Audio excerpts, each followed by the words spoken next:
Good afternoon and welcome. Today we will be discussing educational merits of video games. Are there really educational merits in video games? This speaker thinks there are. In theory, games often have a fantasy element that the player engages in learning through interactive storylines. Educational video games motivate children to develop the concept of consequences for their actions. Children are able to express themselves as individuals while learning and engaging in social activity with their friends. These games also encourage children to use their creative side as well as their physical side. The games also promote hand-eye coordination.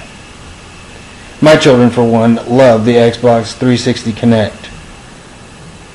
What types of games are there out there that provide these educational merits, you may ask? Leapster. Both of my children grew up on Leapsters. The Leapster is a learning game system that is an educational handheld console targeting ages from 4 to 10 years old. Basically preschool to 3rd or 4th grade. These games teach a variety of educational classes, from the alphabet to phonics, reading, addition, subtraction, multiplication, and division. They also incorporate art and animal facts, which my daughter loves.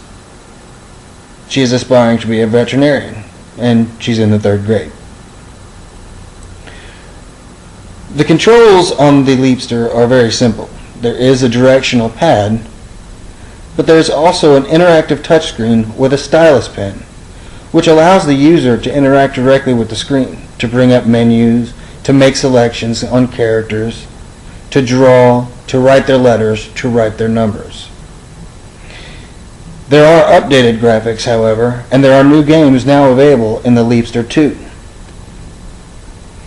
You may be wondering, what types of games are there out there for the Leapster and Leapster 2? Some of these include I Spy, Art, Nemo Math, Cars for shapes and sizes, Cars for reading, and a creative art kit which includes drawing and painting. There are games out there that include puzzles, such as word finds or tic-tac-toe, mazes, etc. There's also a SpongeBob game, which I personally do not like, and neither does my wife, but these games center on learning to write. And there are also games such as Pirates, which focus on exploring and spelling. The next type of game we'll be discussing are sim games. You might be asking yourself, what educational merits do these sort of games present to young children? Well, a simulation game attempts to replicate various real-life activities in the form of a game. The purpose of these games is to train, develop analytical abilities, and prediction abilities based on previous events, a key important in today's youth. Some examples of these games include SimCity. It's a game where the user builds an empire from cities to neighborhoods and do things such as farming, learning agricultural, as well as commerce.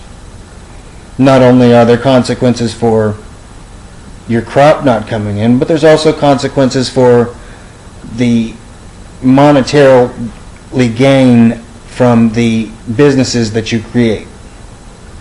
In turn, the less successful your businesses are, the less successful your SimCity becomes.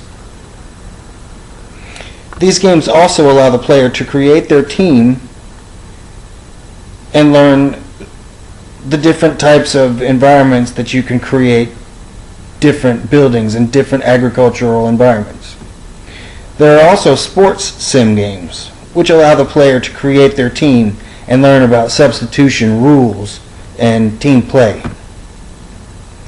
These sports games. This type of game, in my opinion, possibly has the most educational merit. Why do you say that? You say? These games emphasize strategy, planning, and organization.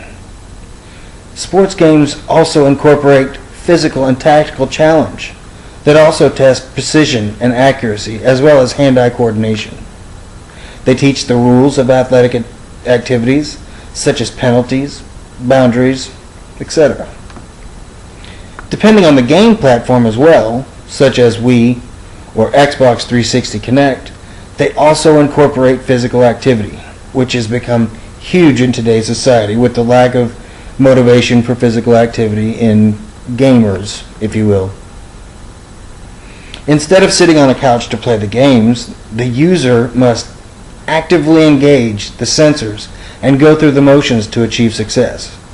My wife and I tend to enjoy the Dance Dance Revolution type games on the Xbox 360.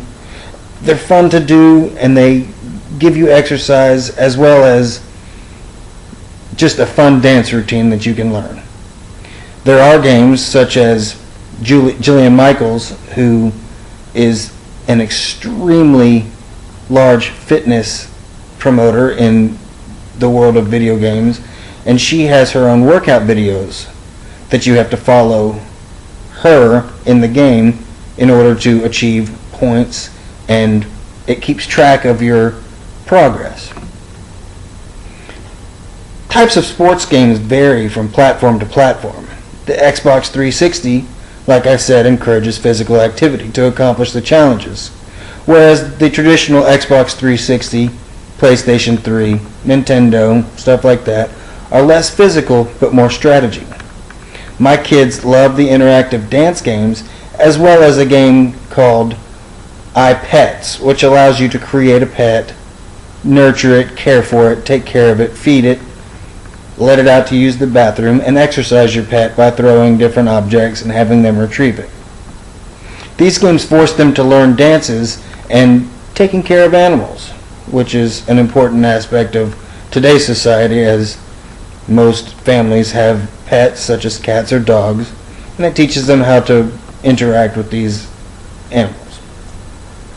So, in conclusion, do I believe that there are educational merits of video games? Absolutely. In today's world, it has become a necessity in both youth and society. As I've stated before, the games promote physical activity as well as critical thinking. Strategic planning comes into play. Team building comes into play. Classroom activities are incredibly important, and they're incorporated in most of the Leapster type games. Video games, however, have come a long way from the video games that I started playing, such as Tooth Invader from the Commodore 64 that tried to teach you how to brush your teeth and get rid of the bad bacteria. I'll never forget playing those games on that Commodore 64. The graphics were abysmal at best. But now the incredible graphics and the incredible sound and the incredible motion, the true motion of the players, has become the norm for most video game creators. The incorporation of educational benefits has become the norm for many of today's game companies as well. I think the game companies are realizing the need for physical activity in children and the need for creative thinking as well as